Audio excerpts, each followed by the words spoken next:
ce nouveau podcast. Aujourd'hui, j'accueille un rappeur de la scène underground qui a fait son chemin depuis maintenant de nombreuses années. Une plume de poète sensible et réfléchi, une palette de rap kické et chanté. Je veux parler du Bon Nob. Salut le Bon Nob, bienvenue. Salut.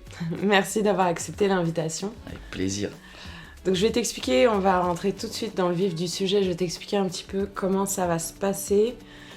Tu vas tirer des mots au hasard et tu vas me dire juste ce que ça t'évoque et tu l'interprètes comme tu veux.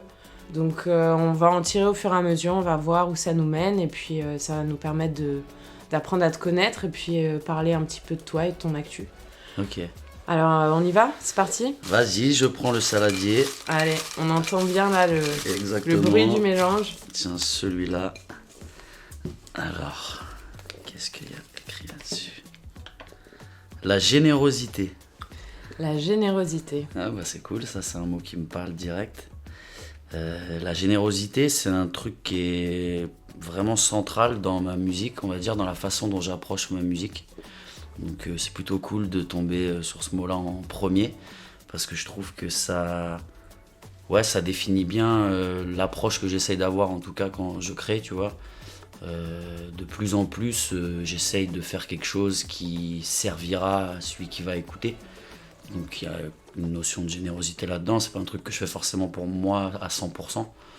Ce qui était beaucoup plus le cas avant. Il y avait beaucoup plus un truc de thérapie dans mon rap. Et aujourd'hui, il y a ça aussi, mais toujours en essayant de faire profiter un peu aux autres ce que j'ai compris grâce à ça. Donc ouais, il y a bien une notion de générosité. Ok, super.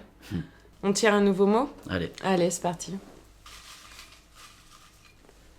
Hop. L'enfant. L'enfant, ça c'est vaste ça. Tu l'interprètes comme tu veux. On peut parler de... C'est aussi bien l'enfant que tu es toi ou l'enfant extérieur à toi. Ouais, moi j'ai tout de suite pensé à l'enfant qui est en chacun de nous, qui je pense est important de cultiver, et c'est important d'avoir conscience qu'on a cette part d'enfant en nous et que l'enfant qu'on a été sera toujours quelque part en nous, que beaucoup de ce qu'on est aujourd'hui vient de l'enfant qu'on a été, et de pas en avoir peur et de l'accepter. Et je pense que ouais, dans la musique et dans tout ce plaisir parce qu'il y a, je pense, la notion de plaisir, moi en tout cas moi dans ce que je fais est très importante, et je pense que ça vient aussi de l'enfant qui est en moi. Et quel type d'enfant t'étais toi? J'étais un enfant au début, j'ai été pendant longtemps un enfant très timide dans son coin, très observateur, beaucoup plus qu'à participer. Après, j'ai un frère jumeau, donc forcément, lui, il avait la place de celui qui... On a toujours dit, lui, c'est le ministre de l'extérieur, et moi, je suis le ministre de l'intérieur, tu vois. Donc, j'étais le petit discret, mais qui surveille, qui veille au grain pour que tout aille bien dans l'équipe. Mais c'était lui qui allait faire les potes, c'est lui qui faisait du bruit dans les soirées, et moi je rigolais à ses blagues, tu vois. Enfin, c'était un peu l'idée. Après, en grandissant, je me suis un peu détendu là-dessus. Je suis devenu plus l'enfant turbulent, qui n'écoute pas trop en cours, mais qui a quand même des facilités, donc qui se débrouille. Voilà, j'ai été un enfant quand même qui est resté dans les cases, mais en faisant un petit peu de conneries à l'école, et puis voilà. Et le rap, il est arrivé à quel moment là-dedans? Le rap, il a été là très tôt, parce que j'ai un grand frère qui écoutait du rap quand moi, je sais pas, je devais avoir même pas 10 ans. Enfin, je sais pas, j'étais en... Pour moi, vraiment les premiers souvenirs de rap, c'est vers le CM1, CM2. Donc, t'es en école primaire, t'as un grand frère qui écoute du rap, on est dans les années 98, 19, c'est l'âge d'or du rap. Et du coup, moi, j'étais dans l'école primaire à échanger des scuds avec un autre pote qui avait la même chose, un grand frère qui écoutait aussi du rap. Et du coup, tous les deux, on s'est changé les mixtapes de nos grands frères alors qu'on était en CM2. T'sais. Donc c'est là que ça a démarré, quoi. Et puis j'en ai toujours écouté depuis, ouais. Ok, super. On continue? Ouais. Allez. Très cool. Troisième mot, le rap. Belle transition. Alors on est dedans là. Qu'est-ce que t'évoques ce mot? Le rap, c'est pour moi, c'est... Bizarrement, là, j'ai tout de suite eu Vital, tu vois, c'est peut-être un peu fort comme mot, mais en tout cas, c'est mon kiff premier, quoi. C'est un truc dont j'ai vraiment besoin. Comme je te disais, j'ai toujours écouté, enfin j'ai toujours eu cette musique dans les oreilles depuis très longtemps. Bon, depuis que j'en fais beaucoup, j'en écoute beaucoup moins, mais voilà, j'en fais quand même beaucoup, donc je suis quand même vachement dans le rap. Et ouais, pour moi c'est un truc central, quoi. Je fais pas que de la musique quand il s'agit de faire un album ou quand il faut préparer un featuring avec un gars. Je fais des sons parfois quand j'ai rien à faire le soir et que j'ai pas envie de mater un film. Je préfère me faire un morceau, quoi. Même si c'est pour rien, c'est juste faire un morceau, tu vois. Je le fais parce que je kiffe le faire, tu vois. Donc ouais, le rap avant tout pour moi c'est une passion et c'est vital de ouf. Je peux pas arrêter d'en faire, en fait. Tu penses que le rap aura toujours la même place dans ta vie plus Pas, tard? pas forcément la même place, c'est déjà en train de changer à vrai dire, hein, parce que là récemment j'ai sorti un album, donc c'était central, quoi. Je passais tout mon temps sur cet album. Je travaillais quand même à côté parce qu'il faut bien remplir le frigo, mais voilà, ça a pris quand même une place presque trop centrale. Donc là maintenant que c'est sorti, forcément je reste actif dessus parce qu'il faut le faire vivre et il faut que ça voyage, mais je réalise aussi qu'il y a d'autres choses à côté qui sont importantes, le travail, les amis, l'amour, toutes les choses qu'on ne doit pas oublier de cultiver. Donc je dis souvent, en fait, quand je poste des trucs sur Instagram, il n'y a pas que le rap dans la vie. Et puis je poste un truc qui n'a rien à voir, tu vois. Je me mets en train de faire du roller pour que les gens voient que, ouais, on est passionné par un truc, mais il n'y a pas que ça, tu vois. Pour toi, c'est important l'équilibre, le rap, ta passion, ce qui te prend du temps et le reste? Ouais.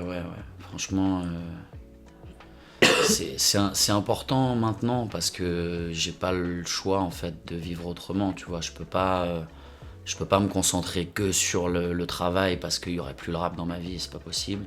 Et je peux pas me concentrer que sur le rap parce que sinon il y aurait plus d'argent et qu'il faut bien payer le loyer, tu vois. Donc ouais, l'équilibre, je suis obligé de le garder, mais comme je te disais juste avant, si à un moment il faut qu'il y ait 100% de l'un, je préfère 1000 fois que ce soit du rap, tu vois. Et je pense que là-dedans aussi, je pourrais vraiment trouver un équilibre, quoi. Ok. Voilà. Allez, on continue. Allez. L'abandon.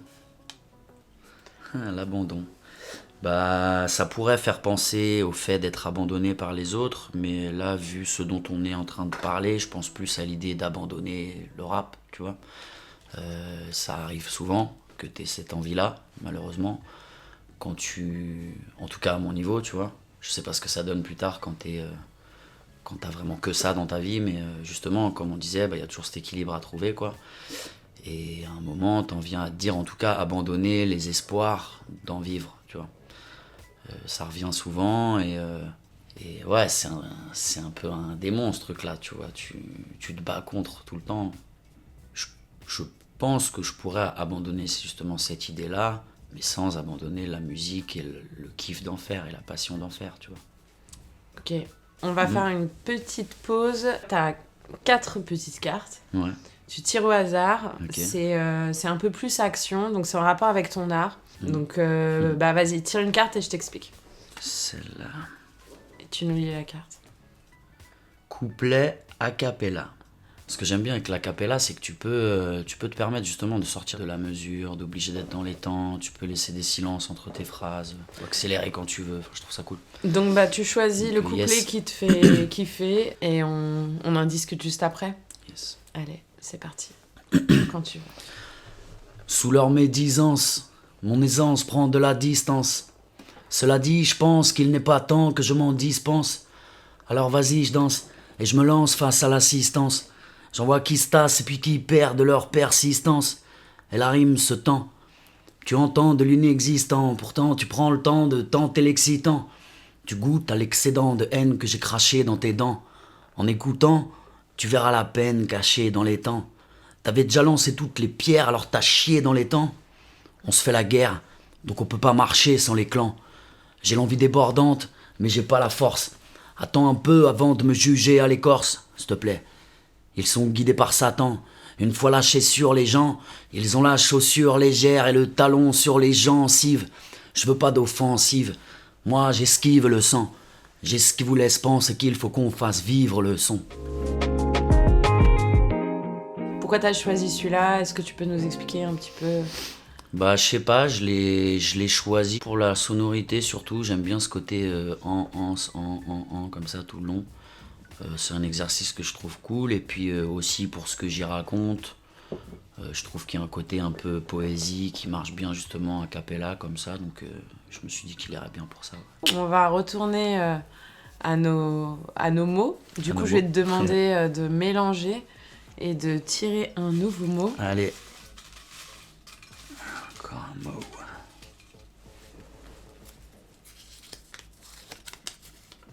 Le bonheur. Comment parler du bonheur? Bizarrement, il y a le mot recherche qui vient avec, tu vois, la recherche du bonheur. J'ai l'impression qu'on est tous un peu là-dedans, enfin, clairement, c'est tout ce qu'on recherche, quoi, le bonheur. On n'est pas tous sûrs de l'avoir trouvé. Je pense que c'est dur d'être dans le bonheur au quotidien, mais que du coup, ça le rend encore plus important. Et que les moments de bonheur, il faut savoir les savourer. Et que du coup, il faut savoir aussi les créer par la façon dont on regarde les moments. Je pense que le bonheur, c'est un truc qui dépend de la façon dont tu regardes, tu vois. C'est con, mais je pense à ce matin, je me suis improvisé un brunch avec ma copine. On a sorti ce qui restait dans le frigo. C'était pas du caviar et du saumon, tu vois. Il y avait un bout de fromage, un peu de tranche de poulet, des petits trucs cool pour le petit-déj, tu vois. Et j'ai vraiment senti un moment de bonheur et j'ai besoin de le dire, tu vois, la chance qu'on a. Regarde, là, on est en train de grailler ça avec le soleil qui rentre dans la pièce, au soleil, enfin, dans le ciel. Et je pense que beaucoup de gens auraient pu simplement se taper leur brunch sans même réaliser que là, ouais, il y a du bonheur à prendre à ce moment-là, tu vois. Ils ont juste bouffé leur truc et ils se sont dépêchés d'aller se caler mater un film, tu vois. Et, enfin bref, je critique personne, mais je veux juste dire que c'est important de regarder les choses sous le bon angle pour essayer de voir le bonheur. Après, c'est facile à dire, hein. Moi le premier, je suis souvent en train de ronchonner, d'être dégoûté de trucs à la con. Mais quand tu t'en rends compte, prendre le temps de reculer, d'aller chercher le bonheur dans tes yeux, en fait. C'est toi qui le trouves dans la façon dont tu regardes les choses, quoi. C'est ce que je dirais sur le bonheur. Très bien, belle définition du bonheur. Yes. On continue ? Ouais. Allez. Voilà.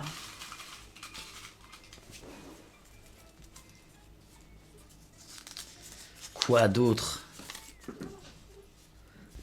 C'est très sympa cette petite interview avec des petits papiers. Les tatouages. Ah, j'ai kiffé tirer ce mot. Putain, en plus, il y a beaucoup de mots. Il en reste, je sais pas, 40 là. On va pas tous les faire, je te rassure. Je tire que des mots qui me parlent bien. C'est le hasard. Les tatouages. Les tatouages. Alors, qu'est-ce que tu as à nous dire sur les tatouages ? J'ai été pendant très longtemps contre. Et puis moi, en fait, je me suis beaucoup blessé quand j'étais petit. J'ai plein de cicatrices. Je sais pas, je dois avoir en tout une centaine de points de suture, tu vois. Donc je considérais que c'était mes tatouages de la vie et que voilà, c'est ça que la vie voulait que j'ai sur le corps, j'ai ça et basta. Et j'ai des frères qui s'y sont mis, qui sont à fond dans le tatouage, j'ai plein de potes qui tatouent à droite à gauche, j'ai plein de potes tatoués dans tous les sens, donc je me suis mis à kiffer de plus en plus, voir ce que ça donnait. Et voilà, je me suis tatoué récemment, en fait, je suis tombé dedans, là, je me suis fait un tatouage un peu spirituel en rapport avec l'écriture sur l'avant-bras. En me disant, c'est le seul que je vais faire, je veux juste cette idée-là. J'y ai pensé longtemps, tu vois, j'ai mis bien 2 ans avant de me lancer dans le truc. Et là, ça y est, maintenant que c'est fait, j'ai déjà envie de faire l'autre bras, j'ai envie de faire toute la moitié de mon corps avec des énormes tatous. Ouais. On est vite piqué, quoi, par le truc, ouais. Parce que c'est vraiment particulier, ouais. Est-ce que du coup, t'as fait un tatouage pour cacher justement tes cicatrices ou tes blessures du passé, ou est-ce que... Qu'est-ce qui t'a décidé à te lancer dans le tatouage ? J'ai pas du tout voulu cacher des blessures. Justement, quand je réfléchis aux tatous que je pourrais me faire, j'essaie toujours de les faire à des endroits où j'ai pas de cicatrices. Parce que je veux pas du tout cacher ces cicatrices. Comme je te dis, pour moi, c'est les marques que la vie m'a laissées. Je veux pas les enlever, tu vois. Et du coup, en fait, j'ai fait un voyage avec mon frère jumeau qui habite maintenant dans un pays... lointain, je dis ça a l'air d'être... Il habitait à Narnia, tu sais. Ouais, il habite loin, quoi, et dans un endroit où il y a beaucoup plus de spiritualité. Voilà, je vais pas rentrer dans le sujet parce que c'est un peu compliqué, mais je me suis dit, ce tatouage-là, il représente vraiment ma passion pour l'écriture et cette découverte d'un nouveau truc que j'ai envie un peu d'explorer dans la vie, tu vois, à savoir un peu de sagesse, tu vois, un peu de sagesse, voilà. Ok. On continue ? Yes. Ouah, putain, en plus, parfait. La violence. La violence. Qu'est-ce que t'évoques ce mot ?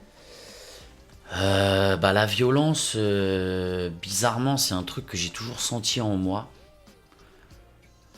Malgré que je t'ai dit que j'ai toujours été plutôt timide, plutôt le gars qui fait un peu rire les potes au fond de la classe, tu vois, j'ai jamais été le gars qui se bagarre plus que ça.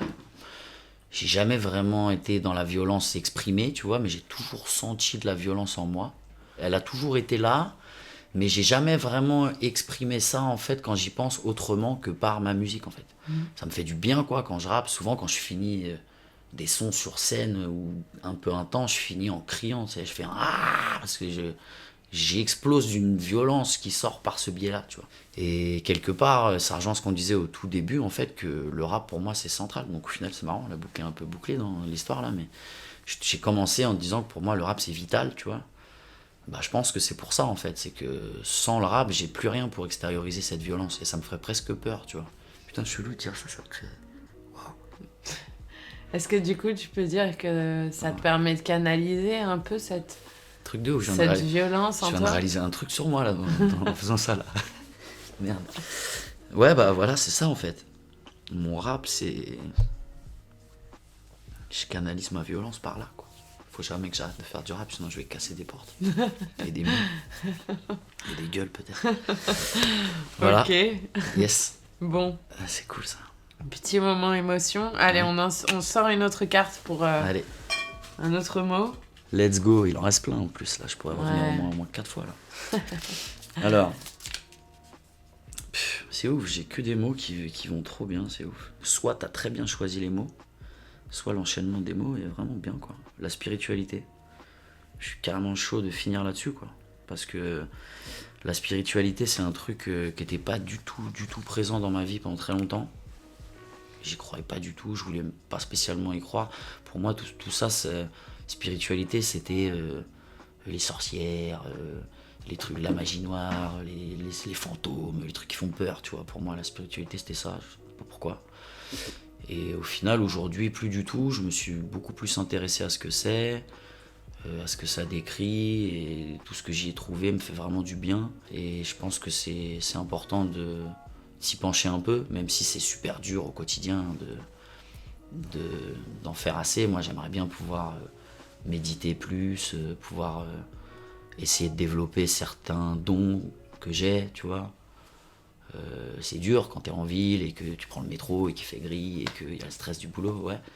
Mais je pense qu'il faut quand même se forcer à avoir une part de spiritualité dans sa vie, que c'est super important. Et depuis que j'en ai un peu dans ma vie, ma musique, elle a pris une toute autre dimension. Et tout ce dont on a parlé, la générosité, justement, au début, ça vient clairement de là, tu vois. Ce que je mets en avant maintenant, ça vient de ce côté spirituel. L'importance de la générosité dans tout ça. Se rendre compte que ce qu'on fait, c'est pas juste... ça peut être juste du loisir de temps en temps. Hein. J'en fais des sons un peu légers comme ça. Mais il y a aussi une importance de transmission, de recherche d'élévation personnelle et commune. Et c'est vraiment ce que j'essaie de faire dans ma musique et maintenant dans la vie, un peu dans tous les jours aussi. Tu vois. Donc spiritualité, super mot, très important. Voilà. Ok. On arrive bientôt à la fin de ce podcast. Comme ça, sans réfléchir, récite-nous un truc que tu connais par cœur. Quelque chose, une phrase, n'importe quoi qui te vient. Un truc que je connais par cœur. Ça va être ridicule, mais tu m'as dit le premier truc qui vient. Ouais, c'est un truc que j'ai appris quand j'étais petit. Alors vas-y. Ça fait... Rap petit, peut-on rap petit, petit bus, si tu rates le bus, tu marcheras un peu plus. Nous en avons, vous en avez. Nous en avons plein de dos, plein de sacs, plein de fours, des goliotes, des pelles, des pioches, des gamelles et des bidons, des réfés et des boulons, des carottes dans le ventre, des navets dans les mollets. Voilà. Bravo. C'est le début du fast-food. Hein. Si certains de nos auditeurs connaissent ce son et ont appris également, n'hésitez pas à commenter et à nous le faire savoir. Je sais même plus d'où ça vient. Merci en tout cas, Le Bon Neuf, d'avoir répondu à toutes ces petites questions et d'être livré avec sincérité et spontanéité. Merci encore. Yes. Et n'hésitez pas à partager, à commenter, mettre des petits likes. Des cœurs dans tous les sens. Envoyer des cœurs. Envoyer tout ce et à bientôt pour le prochain podcast. Merci à tous. Salut. Ciao, ciao.